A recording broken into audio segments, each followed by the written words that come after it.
Production funding for Arts Upload has been provided in part by Muriel McBrien Kaufman Foundation, Hall Family Foundation, Francis Family Foundation, John W. and FEE Spies Memorial Trust, the H&R Block Foundation, Richard J. Stern Foundation for the Arts, Courtney S. Turner Charitable Trust, and viewers like you.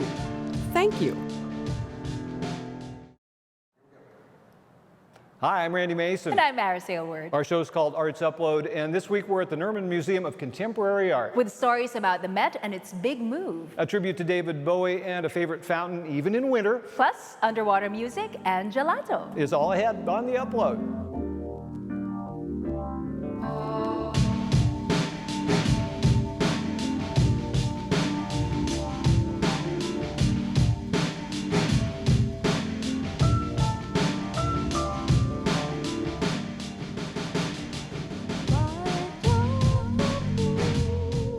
Kansas City's theater scene is surprisingly robust these days. You know, there are the larger, more established players, but also lots of smaller houses doing great work. One of those is MET, the Metropolitan Ensemble Theater. They just announced some plans to make a move that could give them better space and a higher profile. Producer Ashley Holcroft takes you to Midtown to meet the Paisleys and their operation's expanding aspirations.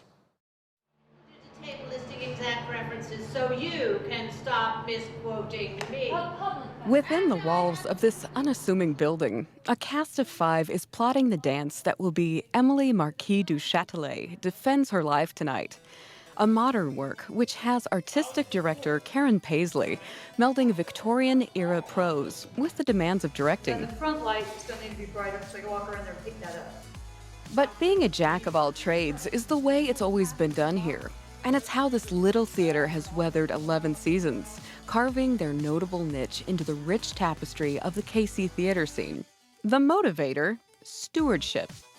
We were inadvertently losing the great plays from the landscape. And that when you talked about them, like The Crucible or things like that, people, oh yeah, I read that in high school.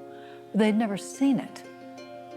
That the economic reality of producing plays was causing great works that belong to our culture, that were part of our fabric, of our common life, were just disappearing, that nobody saw them.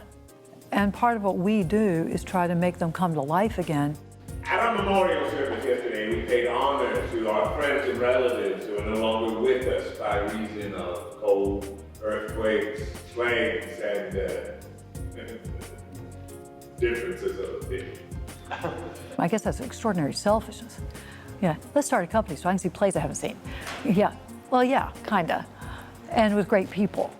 Over the years, some of Kansas City's finest actors have graced this stage. Making sure the right one is fitted to the role is just another one of Karen's imperatives. Jordan Fox, who did Thoreau here, when Jordan auditioned for me, however many years ago it was now, maybe 4, I knew he could play Thoreau because it was in him. He has that kind of integrity. He was too young then. And then the opportunity came and he auditioned for Thoreau and he went up against several other really good people. And because it's also important, in my opinion, to do my due diligence, not just assume just because I think you got it, you got it. Sometimes it's good for you to know you earned it. Another such actor and familiar face to the Met is Robert Gibby Brand, who plays the charming egoist Voltaire. And I love being on stage with him. So that's my opportunity to be spoiled as an actor. How was your eclair? Much like you, I'm afraid. Too sweet, not quite filling. How was your tart? Couldn't stop myself. But he makes me feel really at ease. Speaking of which, I hope you're not bored with my growing infatuation with you. As a matter of fact, I think it's good for your health. My health? You barely know me, madam. I know your reputation. And to think, all of this started because of a seed that was planted years ago in the heart of a little girl sitting under a piano in the tiny town of Murfreesboro, North Carolina.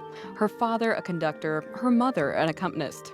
There were 4 kids in my family, so there was no babysitter that would have us. So they would practice actually literally in our living room. So I would sit under the piano so I could watch it and be out of the way. So I grew up thinking that people came to your house and did plays for you and musicals. So So I got to see Kiss Me Kate that way, The War of the Grease Paint, Smell the Crowd, You're a Good Man, Charlie Brown, all kinds of things like that. We didn't have a lot of money when we started this company, and we don't now either.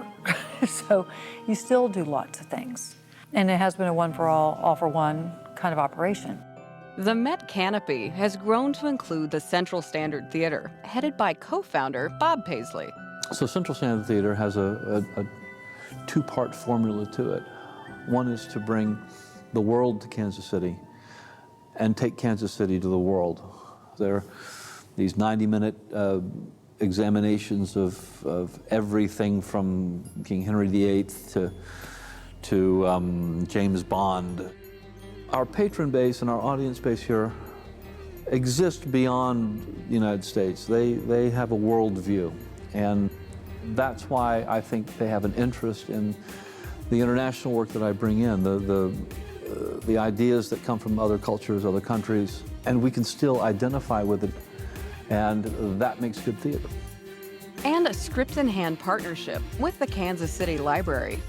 And it's fascinating getting an audience of 300, 400 people that come to the library free on a Sunday afternoon just to hear a play being read. But after over a decade of growth, an inevitable problem arose. Actually, I feel guilty whenever I say anything mean about this building because it's housed us in such an extraordinary way, and it has its own personality. We figured out ways to do amazing things in here. However, there's still only so many seats. The solution was found less than a half-mile down the road. Well, this here is the Warwick Theater. It was built in 1912 by the Bowler brothers. It seated 1,000 people in the cinema, and it was occupied up until the 50s. 1953, it stopped being a cinema and became a second life as a retail store. And now we've got it, and it's going to take us a while, but I think we can restore it to some sort of a bit of the glory of its former life. So it's not just for us, so that'll be our home, but a way that we can also open doors for other groups to come there. I think it'd be a great music venue. We're on that place where we go, oh, it could be this, it could be that, we could do these things. Yeah, we can do all that. And we'll also do amazing plays there, but with more technical ability. One of our big goals as we're moving into this space is, bringing that intimate, friendly feel that we have now, bringing that here and exposing it to more people. While the Warwick won't be ready for a while, the old location is still offering that homey feeling to patrons who've come out on a cold January evening to celebrate Emily's opening week. The cast readies. Et voilà, monsieur. The audience settles in, and that once little girl who sat under the piano peering out at the orchestra now holds a very different view. I love that part because I get to watch the play, then I watch the people watch the play. And I think that's really maybe my favorite thing. It seems I love you desperately. Desperation can be quite enjoyable. Be my muse. You'll be mine. Genius, the world is complete. The Warwick is just a few blocks from the Uptown Theater, where we're heading next. It's a much larger venue than Knuckleheads, where a David Bowie tribute concert had already been planned well before the artist's shocking death in early January. With so much interest in Bowie's musical legacy, the concert became an almost epic event for an A-list of Kansas City musicians. Producer videographer John McGrath has a backstage look for you at the band who fell to earth.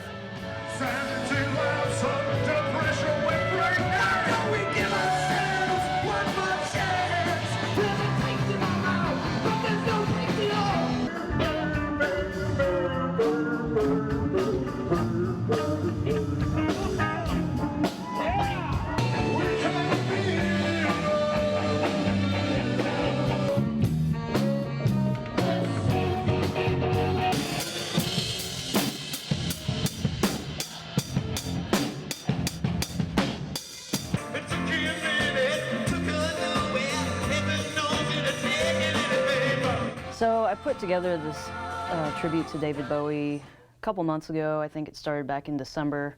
I've played a lot of tribute shows, and that was really my way to get really into the scene, start collaborating with people that, so we set that in motion, and then about a month later he passed away. So the meaning of the show completely changed. Had a contest earlier in the week. I think we sold out a total of 3 times. So, you know, a couple days before the event, we had to move it to Uptown Theater, and honestly, I was a little worried because that's a really big room. That's one of the biggest rooms in Kansas City, so I put together a bunch of musicians that mostly I haven't worked with before, just always wanted to. We had Steve Tulipana on lead vocals, Nathan Corsi on lead vocals and guitar, Alex Alexander on lead guitar, Kyle Dahlquist on keys, Stephanie Williams on drums. We had Betsy Ellis and Clark Wyatt on violin and cello, Rich Wheeler on saxophone. Our backup singers were Lauren Crum, Andrea Tudhope, and Rachel Christia. Michael Tipton also sang lead vocals on a couple songs. And we had Matt Ronan on the congas. There were it was a lot of excitement, a lot of nerves. You know, like I said, we really had no idea that it was going to be as big as it was, especially, you know, in the beginning, but even in the days before, we had no idea. So I think, you know, we were all pretty nervous, but just really excited to get out there and do it, because we had rehearsed extensively for it, so I knew that we were ready, and I think everybody else knew they were ready, and we were just feeding off all of the energy from each other. Yeah, that's more cool. Oh no, everybody's getting eyeliner. I brought like 3 things of eyeliner. Yeah, I forgot everybody had eyeliner on. Everybody was doing eyeliner, Yeah. so. Well, Bowie, you know, he kind of was the pioneer of the glam movement, so, you know, a lot of us were wearing sparkly outfits, and I think everybody wore eyeliner, so we just kind of wanted to pay tribute to that. You know, there's a lot of tribute bands out there, and a lot of them try to replicate like the styles of the band and try to look exactly like them. We didn't want to do that, but we wanted to make sure we honored him in a way.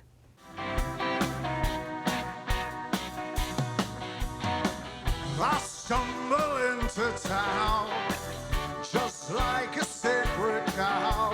Visions of swastikas in my head, plans for everyone. It's in the way of my life.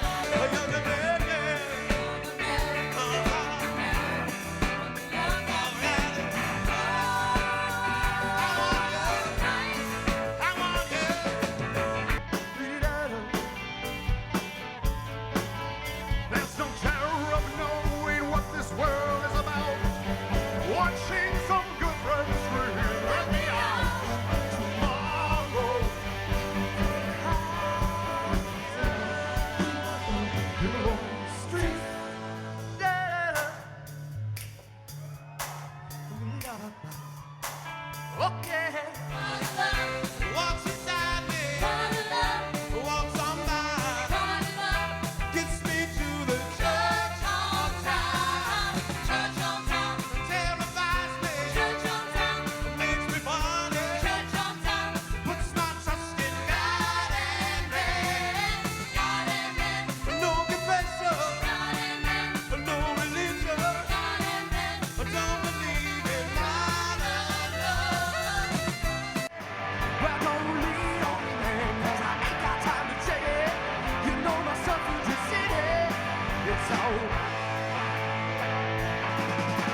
Thank you. Good night. Long live David Bowie. Pretty good. You do really, really good. Happy birthday. You know, it was just a really magical moment. Everybody was amazing. That was. You were killing it the whole time. We just shared this really great couple of hours with 900 of our friends. That was perfect. Thank you. That was so freaking awesome. John shot a number of songs over the course of the night. You can see more of David Bowie's music at flatlandkc.org. We're warm and cozy here at the Nerman Museum at Johnson County Community College. But we didn't want to let a little winter keep us away from our fountains. There are a handful of them that stay on throughout the course of the winter, and this week we'll take you to one in the historic Northeast. Producer videographer Dave Burkhart hears about it from Matt McClelland on this edition of My Favorite Fountain.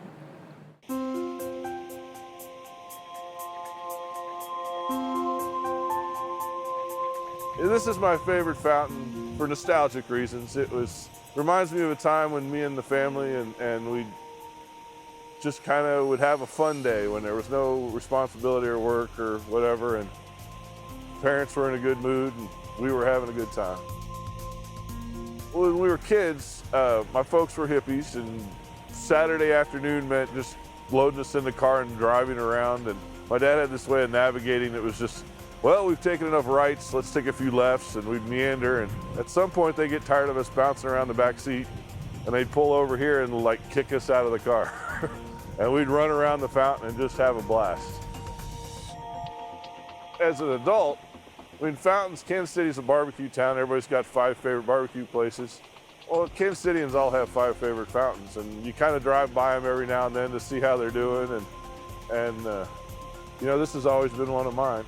And it's just it's a way to interact with, it's a kinetic architecture that you can kind of get out and be part of. I guess this fountain was kind of the center of our little tour, with the museum down the road and the Italian grocery store and the Kennedy monument across the street.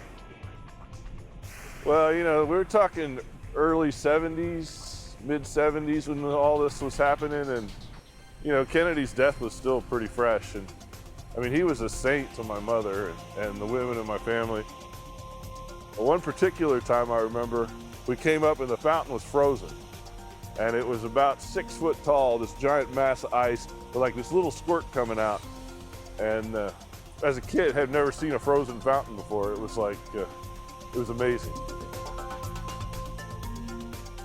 Here on Arts Upload, we like to say that we're proving how Kansas City is America's creative crossroads. The Nerman Museum of Contemporary Art just unveiled a new gallery that fits right in with that. It's called the Kansas Focus Gallery, replacing the old gift shop that used to be here. Like the name implies, it puts the spotlight on artists with Kansas connections. Artists like Lori Nix from Norton. She lives in New York City now and builds these amazing miniatures, then photographs them. Mary Davidson, who's been a great benefactor for the Nerman all along, helped fund the renovation. And to kick it off, they filled the museum with works by other notables from the area, from Albert Block to Wilbur Newald. The Nerman is open every day of the week except for Monday. Hey, while we're chasing winter away, here's a story from the Florida Keys to warm you up. Sculptor August Powers makes work inspired by the wilderness that's around him in Big Pine Key. He's also the man behind the whimsical musical instruments that divers explore at the Lower Keys Underwater Music Festival. A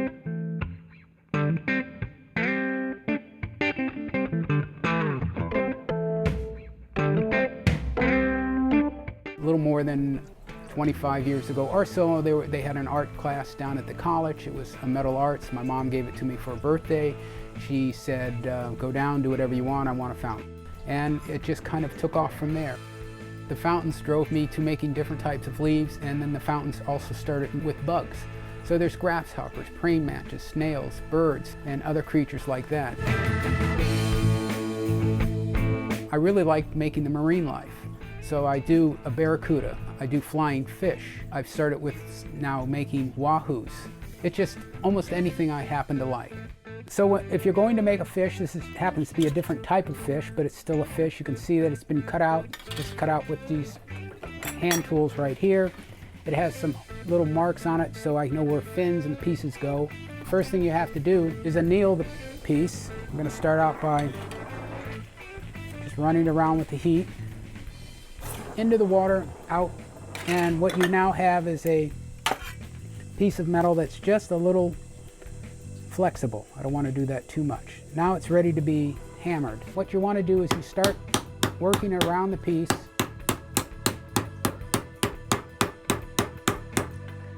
All the way around. All right, you can see that it's kind of domed up a little bit. The next process, you have to go back and kind of flatten it out. You have to make the body first, and then you make the head afterwards so it kind of fits it. Get it all squeezed down. Looks pretty good. It's all set. I'm going to set them down. It doesn't take very much to get them together, but what I'm going to be doing now is getting the body hot and the head hot at the same point. And when it gets all silvery and watery like that, you know it's there. It's never coming off. On the instrument, Lower Keys Chamber of Commerce put out a piece that they were looking for some artists to make an underwater musical instrument, kind of fishy inspired. I had pieces of mine above me, and I happened to look up, and there's a French angel above me, and I looked up and I went, oh, French horn. That was it. And it's the sitar fish, the conch horn. So I started figuring out how to do it. You kind of come up with a name, a fish that somebody knows, and an instrument, and if you can kind of combine them together, it kind of works. Every time I make it, I go, you know, I'm going to make a really good one and keep it. I do keep some of the pieces and stuff like that, but it's always a challenge to me to make it better.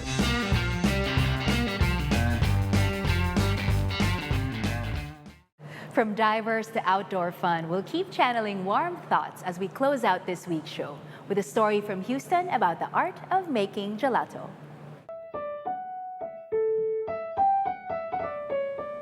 Making gelato is something that you do with your hands and your mind. The art is in having the taste and having the vision to know what's gonna taste good. It's a little bit more than the recipe. It's the artistic approach of the ingredients. Anything is possible.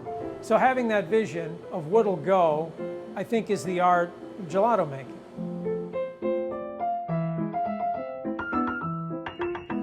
Gelazzi is a family business. It's myself, it's my partner Lee. Lee and I have known each other since 1983. We went to school together. She has some very good recipes. We collaborate on a lot of them, and she has an eye for taste. We make it in small batches, and a small batch is probably the equivalent of 2 gallons at a time, 3 pounds. So to be able to keep up with the demand, because we're in a hot climate, you got to make it every day. So there's one discipline. You got to get up at 5. You got to source the ingredients. You got 24 different flavors. So you make a commitment to your product. Pistachio is a great traditional Italian flavor. If the pistachio is green, and I mean like bright green, like a lot of American ice creams, it's not real. We use what's called pistachio puro, pure pistachio. We mash the pistachios, we add sugar, and then we add the dairy. We put it in this machine. We wait 7-8 minutes. This is it. This is what everybody comes here for. We put a piece of what we do, our artistic expression and our passion for gelato, into every scoop that everybody tries. There's all kinds of things people can do in the world, but when you're a gelatieri, or a person that makes gelato, nothing is better than seeing a smile come to somebody's face and go, wow, did you make that? And you're making people happy. You're inspiring them to flavor. You're giving them a taste of something that just brings joy into their day, into their moment. Out of all the things to do, it's just a great business to be in because it brings pleasure to people. Art comes in all shapes and sizes, and here on Arts Upload, we like to package it up for you. We'll take a brief break, but look for us to return with new shows in April. From the Nerman Museum of Contemporary Art, I'm Randy Mason. And I'm Maris Aylward. See you in the spring.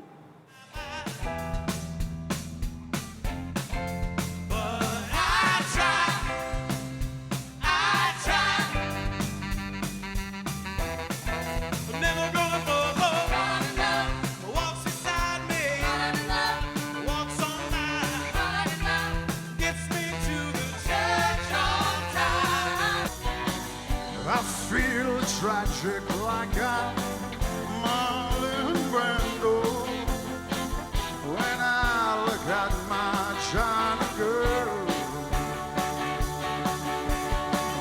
I could pretend that nothing really matters too much when I look at my China girl.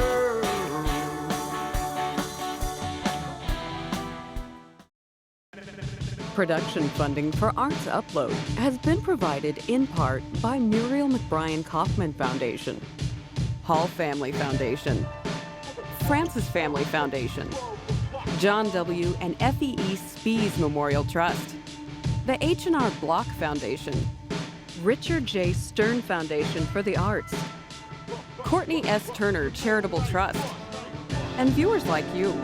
Thank you.